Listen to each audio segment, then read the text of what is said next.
Good evening from Vietnam. Good morning to you, Scott. Thanks a lot for spending your morning joining our Inside Sharing and share your stories to our global audience. And on behalf of the listeners around the world, we want to say thank you. Thank you. I'm honored to be here. Scott, I really look forward to seeing you in Vietnam in November, the late of November. So make sure that you put in your busy schedule time to see my family, okay? Not only me. Okay, maybe you could pick me up at the airport and then we'll make sure it happens. No, just Absolutely, kidding. absolutely. No, we can, absolutely. Hey, Scott, in our culture, and you've been spending a lot of time in Asia. You know, it's very honor for our audience to have you to do a little introduction about who you are and the works that you are doing. Can you do that first, please? Sure. I think the best way is probably to start with how I got into the speaking industry and then what took me to Asia. I started in 1984. And I know I don't look that old, but I ran into, at the time I was president of a sales organization called Sales Professionals. It's a sales networking group, and Cabot Roberts spoke to our group one morning. Cabot Robert is the founder of the National Speakers Association, and on the way to the airport that day, he told me I had a unique style and I should be a professional speaker. At the time, I didn't realize he said that to everybody. So before I realized that, it was too late. I quit my job I was in sales and marketing at the time, and quit my job and went to work for a professional speaking company. And in 1985, I became a full-time professional speaker. So for the last 39 years, it's hard to believe, that has been my profession. I am one of those rare breeds that started as a professional speaker before I had much to say. Um, but then I started doing a lot of research, and the market defined me as a motivational humorist. So sometimes I'm introduced as a comedian, which then you're in trouble, because as a comedian, your sole purpose is to make the audience laugh. As a motivational humorist, you have a way out. So if they laugh, it's humor. If they don't, it's motivation. So there's an escape route. Oh, you didn't laugh? Okay, you should be motivated then. Anyway, so I started before really the internet, and where you could create a social media footprint. So I really was kind of a jack of all trades at the time. I did a lot of sales training. I did a lot of after dinner humor type programs. I did for many years a humor in the workplace program. And then I worked with the Singapore government for 20 years. A little later in my career, and starting in 1999, did a program called How Do Leaders and Managers Engage Staff with Humor. But most of my stories start with a woman. So in the late 90s, I was doing a program called What's So Funny About Being Single on a cruise ship. And I had my cabin steward was from the Philippines. She had just graduated from hotel restaurant marketing school, and I I called my after I had never really had that much exposure to Asia at that point. That was 1998.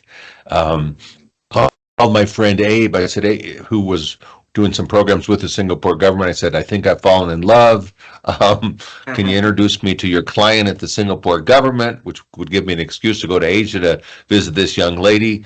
So he did, but it took me about a year for my first program with the Singapore government, which led to about 20 years of working with them. And then, but by the time I got over there, she was married, had a kid on the way, but I discovered Asia. So that's how I got over to Asia. And then I served as president of the National Speakers Association here in America, right after Mark Sanborn. I know you know Mark, and so we had it was wonderful for us to serve back-to-back terms, or for me to follow Mark for that, because we're very close friends, and so we really had a chance to work on some projects together. And one my biggest project for the year was the Global Speakers Summit in Singapore. We had 300 speakers from around the world come to Singapore, which really opened up a bit much bigger market for speakers from around the world to come to Southeast Asia. And I've been in that space ever since. I speak a lot, but in 2008, I founded Together We Can Change the World with a good friend of mine, Janice Stanfield. So now, fast forward, I'm covering a lot of years in a short amount of time. But so now we do 2 speaker tours a year where we bring speakers and authors from around the world to Southeast Asia to raise money for our vision or our mission, which is to educate and empower less fortunate children and women. So you can ask me any questions along the way, but that's in a nutshell, I guess. That's how I got over to Asia, and but I have changed my brand along the way. In I guess it was 2000 and maybe 2012, I started writing books on how celebration impacts productivity and performance. So and the purpose of that, so it's more of how to create a happier, healthier culture, basically. But the reason for doing that was I wanted to have a calling card, those books, and speak so that I was able to get into really just about any HR conference around the world.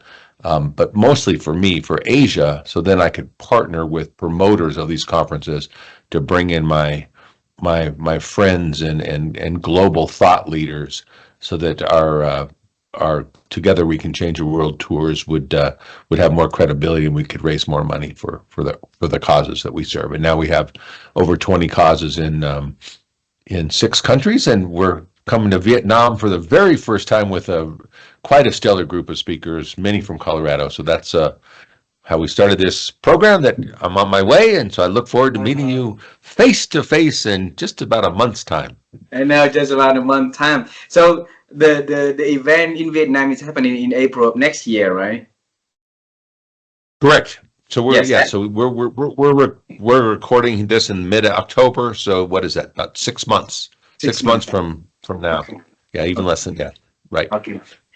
Scott, you have a phenomenal career journey that you introduced to us in about 5 minutes and 30 seconds. It's not fair for our audience. All right. So we're going to dive deeper into your journey, and let's start by traveling time. Would you like to travel time with me? Oh, let's do it. You have like a little time capsule or spaceship or something, or? Yeah. Let's go. If we have a door, and let's travel through that door. Okay, imaginary door. So when I was little, I wanted to become an astronaut. I wanted to be an astronaut so that I can jump in different planets. Seems so cool, but life didn't give me any chance to do that. Except recently, I was the first Asian to interview General Charlie Duke, the youngest man ever walk on the moon. On the Apollo mission 16, and so for you, when you were little, what was your dream about the future works that Scott going to do? When I was young, I looked up to my father and my grandfather. My dad was in the real estate business in the fast food industry, and my grandfather had a printing company. So I got a real estate license when I was in college, and so I was going to go into work with my father. That was one good possibility, and then the other was to go to work for the family business, which was a printing company in Colorado. So I always figured I would probably, I'm very close to my family, would work in one of those, and I did. I went to work with my dad for a little while, became the marketing director of a company called Duff Smorgasbord. It was a all-you-can-eat restaurant, and so I was their marketing director, and then I went to work with my mom's side with the printing company, and that's where I was when I at the ripe old age of 24, when I was with sales professionals, a side sales networking organization, where we had the motivational speaker every Tuesday, and that's how I got into professional speaking. So, but as a kid, I just figured it was probably going to be real estate or one of the working for one side of the family, and I had the opportunity before I became a professional speaker to do both. Wow. So I think that is so on that event, how did you get into the event that you met the president of the NSA, and that's where he paved the way for you, the dream for you, the seed for you to become a motivational speaker yourself. What happened on that day? Well, so the sales professional organization, it was actually called SWAP, Wow. salesman with a purpose, but it's a sales professional. So we had there was 10 different chapters in Denver at the time. So I had heard Cabot Roberts speak at our sister club, the Downtown Denver Club, on a Monday afternoon, and was so impressed with his talk that I went up to him afterwards. I said, "Hey, I am the president of the Southeast SWAP, and we meet tomorrow morning at 7:30. When are you leaving?" He goes, "I'm leaving about 9:30." I said, "If I picked you up at your hotel and drove you to the airport afterwards, could you speak to our group?" And actually, it was probably a little later than 9:30 we was leaving, because our meeting didn't end until 9, so it would have had to be probably 11. Anyway, for those of you doing math on the program, I want to be accurate, more accurate. So I picked him up at his hotel. He came to our meeting, and as president of the group, I would always start off the meeting with a poem. I was known as the SWAP poet. So I would, for example, it would be like, you can be 33 years old and over the hill. You can be 90 going on 29. Age isn't living a matter of years. It's only a state of mind. So take care of yourself and think young. Make love and laughter part of the plan, because the best thing in life is to die young, as old as you possibly can. So I would write a poem every week, and then at the time, I would summarize the speaker's talk in a humorous poem and read it for the speaker as a tribute to this when they were finished with their talk. And Cabot had a lot of humor, and it was a great speech, so it was easy to write a poem for him, and that's why he thought that I had a unique style. But like I said, he was the world's the best cheerleader in the world for the National Speakers Association, because he believed in it so much. So he became my first mentor. I feel so grateful that we talk about Cabot. We have a day every year called In the Spirit of Service, but it's really in the spirit of Cabot, because he was our founder, and he instilled the abundance philosophy in me.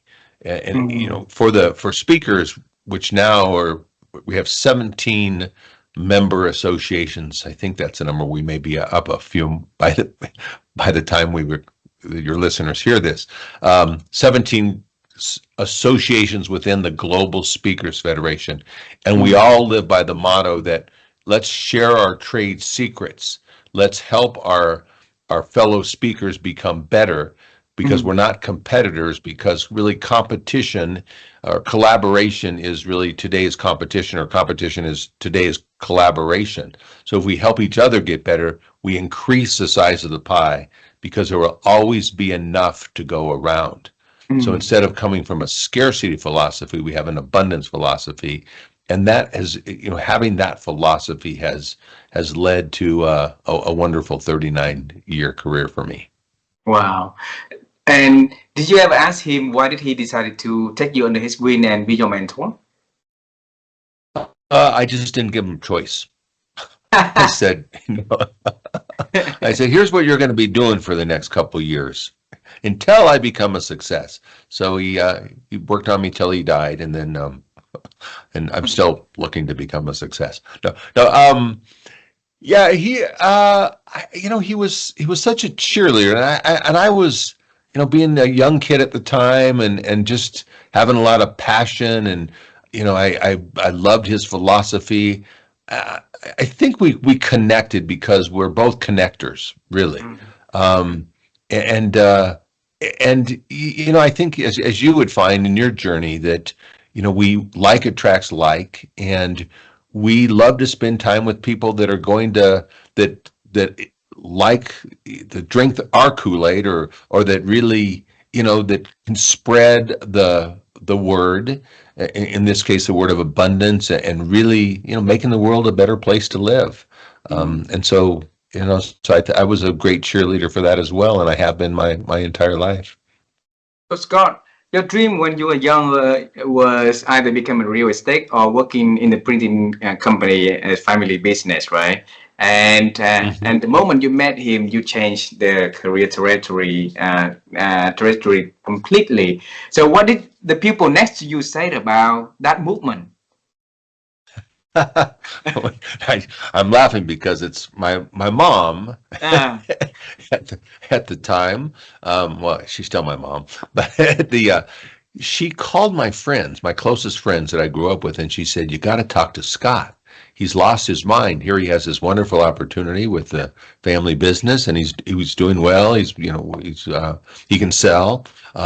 So can you talk to him? I mean, what is he thinking? He can become a professional speaker. What does he know? Um, most people thought I was fairly crazy to do this, but I didn't have kids at the time. Oh, still don't have kids now that I think about it. So there was not a huge risk. Yeah, I made a little bit of money in sales at the time. So I went out and created a career, and eventually my mom became my biggest fan.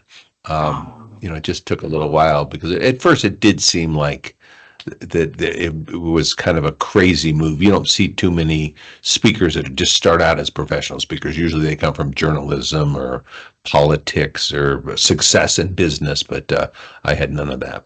So yeah, so it was a so what message did you talk to yourself for you to quit the job and go with that passion? I mean, fortunately, my self-talk has always been very positive. I believed I would be successful. I come from I was lucky. I come from a lucky gene club. My dad was a successful entrepreneur. My other side of the family was as well. So it was already instilled in me that that we could have what we wanted, that we could create. We make positive choices. So the self-talk was just positive. That hey, what's the best way to make this thing happen? And in the speaking business, and I think in most businesses, it comes down to two things. It's, do you have a relevant message, or do you have a product that people want to hear? And what's the best way to get in front of the right prospects so that they can take advantage of whatever your product or service is?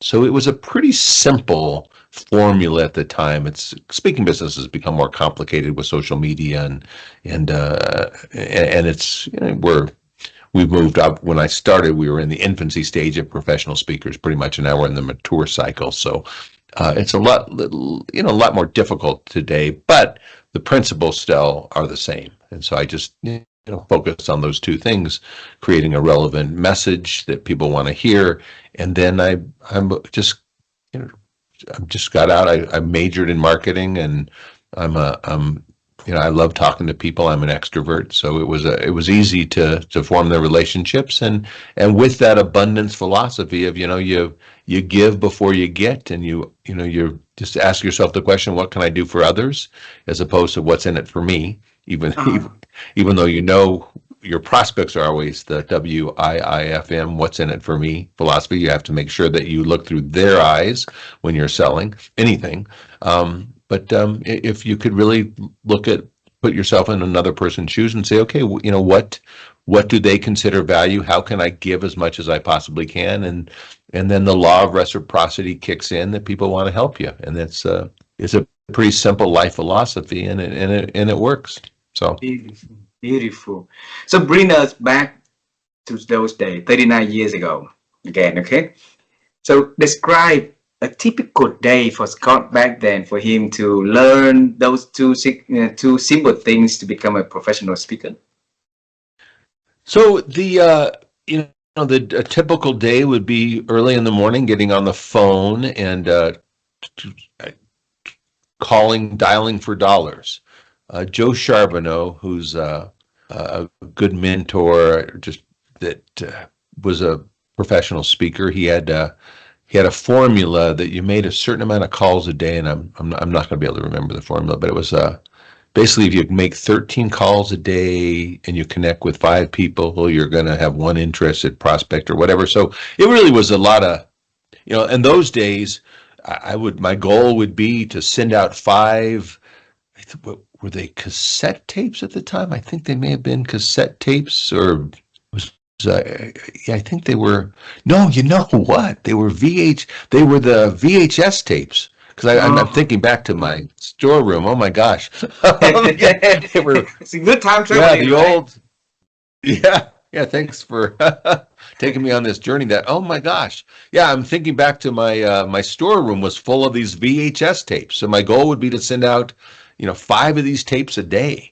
And that's really, if you look at sales, it's and as I've always said, you send out as many ships as you can, and the ships start to sail back. It's a numbers game at the end of the day. So if I could just be on the phone, and then of course you hone your skills as you go along, and it takes a fair amount of calls, especially from a young kid who doesn't really have all that much to say, but if he can make you laugh a bit and think of a few ideas, then that's kind of how I started, and then hopefully today I have a little bit more wisdom. They say that with age comes wisdom, but sometimes age comes alone.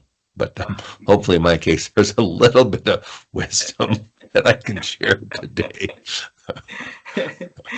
So tell us, who was the first officially paid client, My and how first, did you feel about it? Yes. my very first client was the Women's Bond Club of Colorado. They paid me $100. I was very excited, obviously to get my first one, and of course, a little bit of fear that I wouldn't be worth my $100 at the time. But yeah, so that was my first, and then I went into the youth market.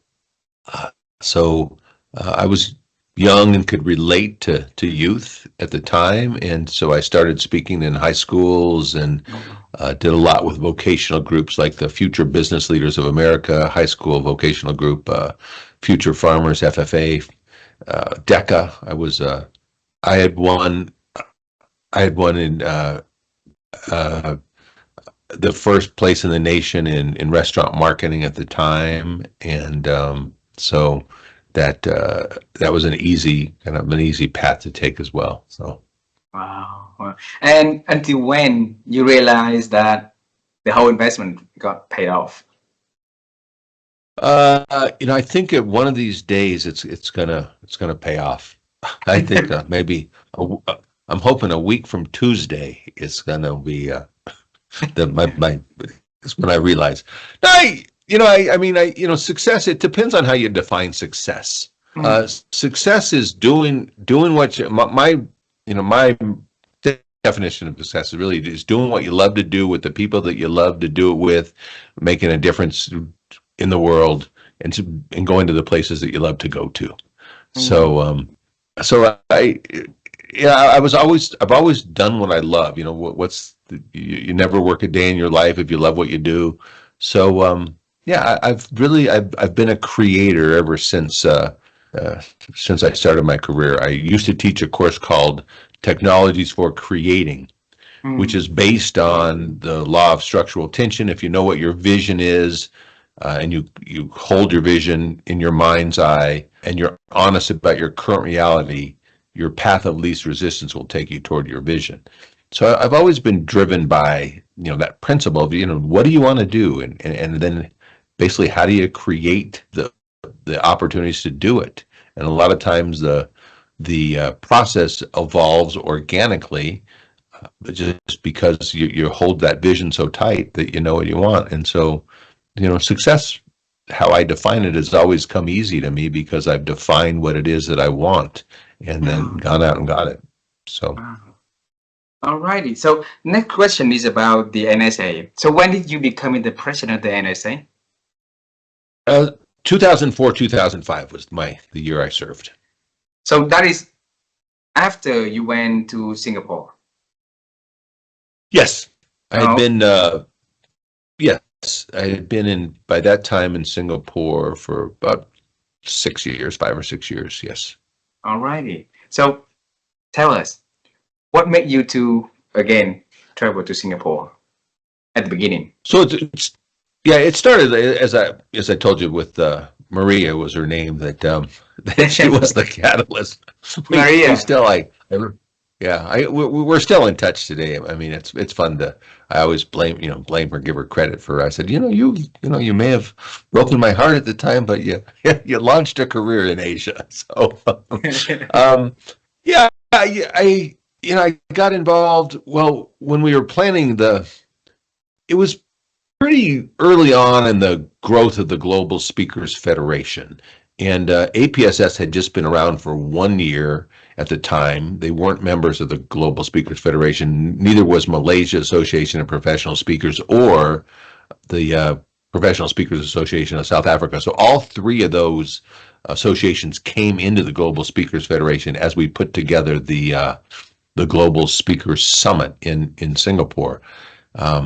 But that was I had been to a conference in 1999 with Tim Gard and Steph Duplessis and Ed Scannell was there, and it was this meeting professional conference. It was an organization called SIMPA, the Connected International Meeting Professionals Association, and they had a speaker showcase.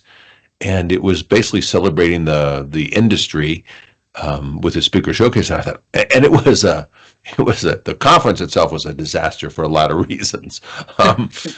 Starting with, they promised 300 meeting planners, and I think about 5 showed up.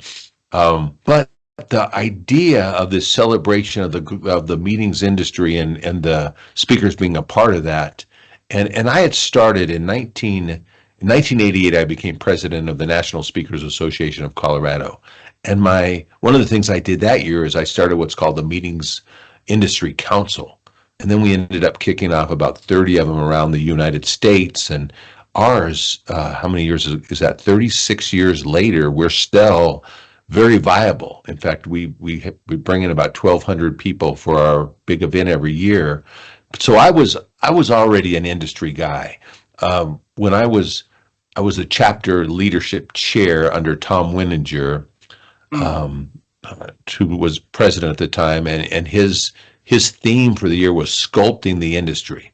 And so I helped all these chapters really become part of instead of just being part of the speaking industry, becoming part of the meetings industry. So when I was in this program in Bangkok, that's where the seed was planted for this Global Speaker Summit. I was like, wow, let's celebrate the industry. So we did a showcase along with this first Global Speaker Summit. We had 300 speakers. We involved a lot of HR directors, a lot of meeting professionals, promoters. And so it really was the first Global Speaker Summit was a big celebration of the industry, and so it was, and that just fueled my desire even more for global speaking. And but the market has come fairly easy for me. They seem to understand my humor in Asia. Obviously, over time, you hone in a little bit to make sure that you're connecting. But yeah, so it's been a wonderful market. So helping grow the global pie has been very special to me. And then also, making a good living in Asia. Part of my revenue coming from Asia, which has led to a lot of speaking in the Middle East, because they come to conferences in Asia, and then it leads to speaking in Dubai and Kuwait and Bahrain and Brunei. So some of those areas as well. And then, eventually the mission has then led to wanting to make a bigger difference. Really, my philosophy is if God gives you resources, then we need to share those resources, and we need to do what we can to better the planet while we're still on the planet. So these days I'm moving a little. Yeah, I want to do 20 paid speeches a year is all, and I spend probably 80% of my time on the foundation these days. So that's where I've chosen to spend. Together we can change the world, right? All right. Yeah. So let me bring you to that moment for you to decide that 2008. But I will skip that a little bit. I will want to go to the next one first. So you said that in 2011 you start to write your books. Yes. Okay. Right. Right. And Yeah. Yeah. I mean, and right. no. Well, no, I had written books ahead of that time. That's when I Oh, changed. I had written some books. My books, I had written a book called Happily Ever Laughter, Using Humor for a Change, uh, Punchlines, Pitfalls, and Powerful Programs. So my books were more based on humor until 2011 when I changed my brand to really the employee experience slash uh, also customer experience. all So right. that's when I made a major change to get into the employee engagement space, if you will. Ah, I got it. So why you what made you decide to go in that to that change? Yeah, I was on a I was the strategy really was, how can I make together we can change the world more viable? How can I, the model of together we can change the world, maybe that's a good place to start, is we serve two masters. I mean, the number one mission of Together We Can Change the World is really to give sustainable skills to less fortunate ladies that have been marginalized, that have been victimized in some way, or just come from a very poor community, to give them the skills to where they can support their families, to build confidence, competence, and character, to really be self-sustaining, confident members of their community and really help their community. So Mm, what we've learned in the 16 years we've been around is computer centers, and teaching them computer skills is really the best way. They may not have drinking water at home necessarily, but if they have an internet connection, they can get on and compete and do graphic design, and they can learn marketing skills and video editing and that type of thing. Um, mm, so that's really the number one goal, is to really serve these causes. And when we come to Vietnam, we'll be working with the May Tom Center in Ho Chi Minh City, and Viet Harvest, which is, I don't know if you know of that wonderful organization where they take food from the hotels and restaurants, and they serve it to those in need, orphanages and women's shelters and those kind of things, mm, like kind of places. So that's the number one. But the other thing is also to help uh, global speakers bring their brand to Asia. So we mm, put them in front of leadership conferences of anywhere between 100 and 600 people. Is our largest conference that we've done in Malaysia, so that they have a chance to spread their wisdom, but with realizing that the part of our mission as professional speakers is to give back, is to really make the world a better place. At mm. the Global Speakers Summit, we just had the Global Speakers Summit in Bali, Indonesia. It's the first time it's come back to Asia in 20 years, and it was a very special time for me because Janice Stanfield, my co-creator in Together We Can Change the World, she wrote a song for the first Global Speaker Summit called "I Cannot Do All the Good That the World Needs, but the World Needs All the Good That I Can Do." So she Wow. performed that she performed that at she started with that. The first three Global Speaker Summit, she performed that song that she had written for the first Global Speaker Summit, and we Oh, did it again with dancers from an orphanage that we just built a computer center for in Bali, Indonesia. So that was pretty special to be able to kick off the Global Speakers Summit that way this year. So wow. Then I'm curious. Did you end the conversation, the event by a poet?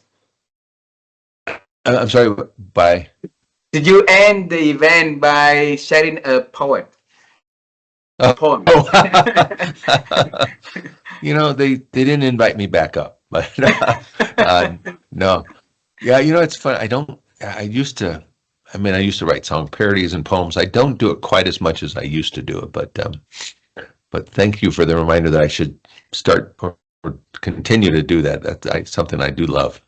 Yeah. What if you do it in April of next year when you come to Vietnam and start the event by a poet, or end the event by one, right? Yeah, it's funny. I spoke in Singapore last week, Mm.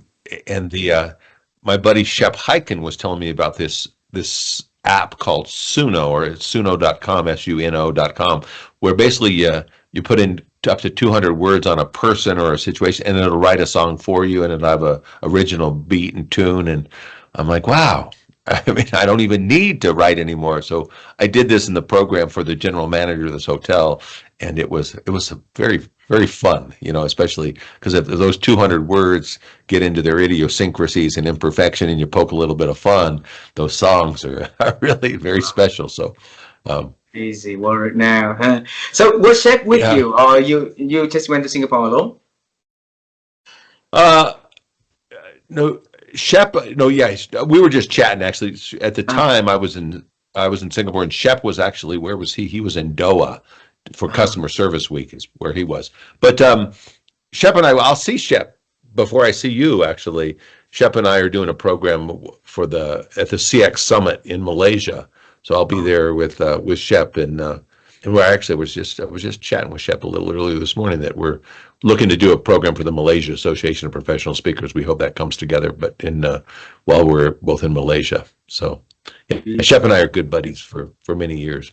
Beautiful, beautiful. If you guys travel together to Malaysia or Singapore, so let us know. So I would love to fly there to see you guys both in person. Also, I interviewed him Well, about years ago. Yeah.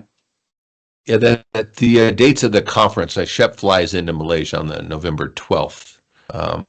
So the conference is the 13th and 14th of November in Malaysia.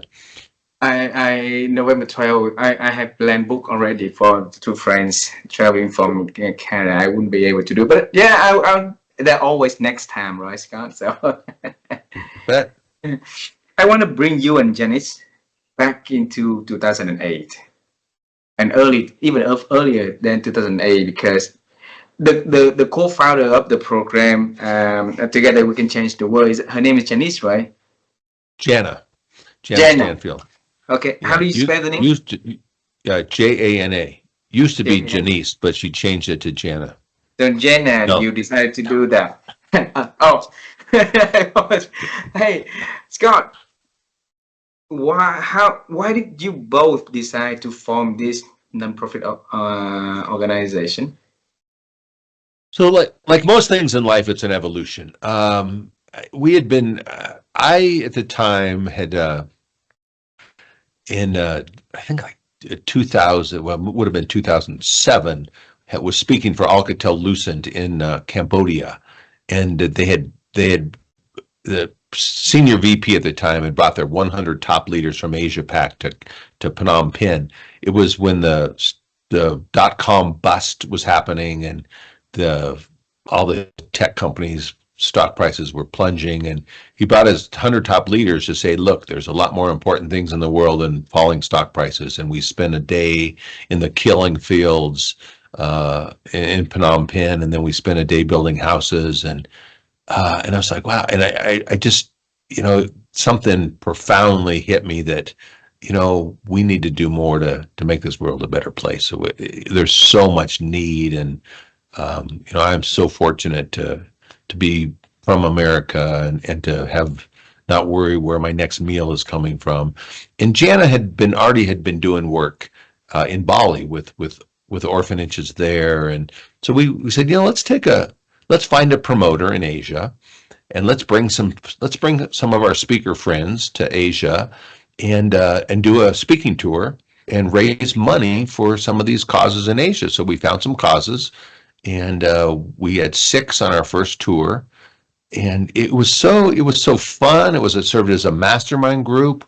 We raised some pretty decent money at the time. We thought it was good money, I guess. And it was this model was so so impactful to us that we said, oh well, let's continue to do it. So we did another tour, and then we became a 501c3, a nonprofit organization based here in Colorado, since that's where I'm from. Partnered with another organization at the time. We became or we used Give to Asia as a $1 billion organization that really follows the money trail, basically.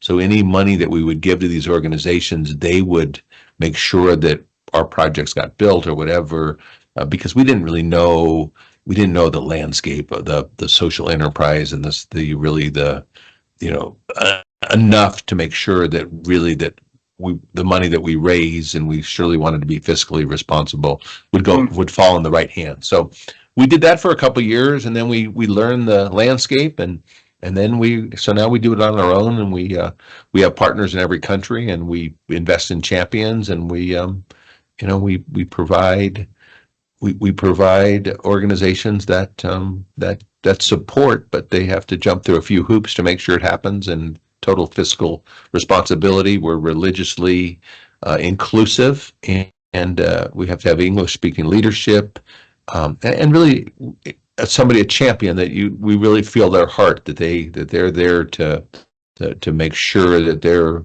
less fortunate get the skills they need to make the world a better place themselves. So, so if our listener, if anyone wants to be part of this beautiful journey that you and Jenna has been developing and implementing, how could they take part of that? Probably the best way to do that would be to send me an email, Scott at scottfriedman.net, and then we figure out what may make sense and where they're at, and so we could figure out some way to involve and maybe help with a tour or something. Thanks for doing that meaningful project for Asia, and Scott, we appreciate it a lot. And I hope that our listeners out there, when they listen to this, that can help them to having the same, calling to take part of this beautiful journey with you and Jan. Okay, I have a few last questions for this conversation. Okay, and my wife and I, like you and Jenna, you help the unfortunate girls to have the skills so that they can, they can take charge of their lives, right? My wife and I, for the last 4 years, we've been on the quest to help people to take charge of their life in different venue by improving their ability to think. Because that, to us, thinking is very important, and our ability to think these days has been diminishing for so many noises out there. So every opportunity like this, having this conversation, I will ask the same question. The question is, Scott, over the years, how have you been improved your ability to think? Let me think for a minute on that. I'm improving my ability right now just by thinking about it. I think our thoughts, as we mature and we realize what our mission is in life, then our thinking hopefully becomes more strategic, but it's grounded in service for me. So I'm always looking to improve myself. I've gone to 38 straight national conventions for the National Speakers Association. So I think professional development, and especially in today with the age of AI, the game is changing, and we have to really be careful, because as you and I just talked about with this, like Suno.com is a great example. I mean, it makes it, here I used to write a lot of songs and spend a lot of time. Now you can put in 200 words and you get your own song, and you don't have to really think about it anymore. The calculator made us, we didn't have to do the flashcards. You had a calculator. Now we have MapQuest or Waze around the world, right, where we don't have to really think about where we're going. So it's so important today to make sure that we're continually learning and to dive into our thought process. But through professional development and really, being an active listener. There's such a difference between hearing and listening. Hearing's a physical act, listening's a mental act, where to really actively listen, we listen to understand, and that you have to be a thinker in order to really be a good listener, because you have to interpret what the person is really saying, and what's the message behind what they're saying, or what's the intent. Wow. Well, the next question, Scott, and thanks for sharing your secret of thinking. Okay, the next question is about the humor. because motivational humorist, right? And I think that in this busy world, we have so many things that distracting us to be having a little fun here and there. So how can I and the audience develop a little sense of humor like you have been having and keeping sharing it? It starts with yourself. I mean, the highest form of humor is the ability to laugh at yourself. The lowest form of humor is making somebody else the target of a joke. But if you can laugh at yourself, in a sense, what you're saying is you accept your flaws and your foolishness and your imperfections, and then people can't laugh at you; they have to laugh with you. So it's really, I think that's the key, is to learn how to accept yourself, learn how to laugh at yourself. That's where it starts, because then it opens up your mind to looking for the humor around in life. You don't take life too seriously. Um, um, so that's probably the you know, number one mission, if you're looking for more humor in your life, is really, how do we enjoy life? You mentioned early, before we started the conversation, about me being the chief celebration officer. It's like, you want to celebrate life. You want to talk about what's good in life. And there's way too many opportunities to focus on what's not working and all the divisiveness that's happening in the world and the wars and whatever. I mean, if that's where we spend our time, then we're going to be fairly miserable. And that's why it's important to remember to celebrate life, we only have a certain amount of time on this earth. And so if we can take ourselves lightly, if we can find the humor in our situations. So first, it's finding the humor in ourselves and taking ourselves lightly, not beating ourselves up all the time. And then second is find the humor around us. If you look through the eyes of humor, if you look for what's funny about this or ironic, or then we find it. So we get what we focus on. And then our sense of humor develops. But in my first book, it was called "Using Humor for a Change." The premise of the book is the 1 minute humor break. So humor can be defined as pain, embarrassment, or stress. One for a distance by time. So if you look at what caused you stress or pain a year ago or 2 years ago, hopefully we can find some humor in that today. Hope we can learn to laugh. But why do we need to wait? Why can't we change our emotional pattern while we're going through the stress? So that's the 1 minute humor break. So one example in the book is profanity with a twist, for example. So instead of when something causes you stress, sometimes we go, oh,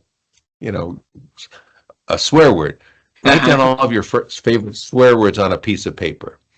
Some people may need the back. And then you give each swear word a number, 1 through 30, 31 through 60. Next time something upsets you, and instead of screaming out the swear word, you just scream out the number. 3, 15, 7, shove a 2x4 up your 8. I've got your 11 right here. So you look for ways to, when we feel stress, is to change those emotional stress patterns. And we realize that stress is not an event. It's just a perception of an event, and we can use humor to color our perception of reality. And that's what we're really doing when we're using humor, is we're coloring our perception of reality. It's our reality. I mean, some people are terminally serious. Some people die at 50 and aren't buried until 90. So it really comes down to making a choice of what we want to focus on in our life. And if we look for the humor and we celebrate what's good, then we bring more of that into our life. Beautiful, beautiful. Imagine if people can have that sense of humor in their lives, how the beautiful world would be, right? How it would become. Yeah. So Scott, the last question is about the future. Because if we travel the past already, we talk about the past, the present. It's not fair we don't talk about the future. So is there anything, any specific thing that you are focusing on that you want to share with us so that we can celebrate with you in advance? Thank you. I appreciate the question. Yeah, I think, going back to the spirit of abundance, what can we do if, the quickest way to cheer you up or cheer me up is to cheer somebody else up. So really, as we focus on the future, let's find where our common ground is. Let's figure out a way to make each other's lives better. My legacy probably, and when I pass, is going to be together we can change the world, and the difference that I've helped to make in those that are less fortunate in Southeast Asia. So I think the mission is find out what you're helping others to really learn how to think better so that they can make better choices in life and have better lives. I think we all need to figure out what it is for us. And as my life goes on, that's my future is going to be, how best to use AI really into furthering our mission. I've been playing with it in programs lately, and it's a lot of fun, and it's it's pretty powerful stuff. So it's how do we use it as a tool for good, and make other people's lives, including our own lives, better. Absolutely, absolutely. Scott, share with us when you use that powerful technologies to improve the lives of others and how we can be part of that journey of learning and experimenting and growing together. Okay. And thanks a lot for being so nice and not to sleep over at night and to join our show and sharing your stories to our global audience. And on behalf of the listeners around the world, once again, I want to say thank you and wish you all the best with their upcoming events. And see you in November and see you in your cruise in October, in April of next year. Okay. Fantastic. Look forward to collaborating in some way for good. All right. Thank you very much. Thanks for asking me to be on the show. Been a pleasure. Bye bye, my friend. Thank you.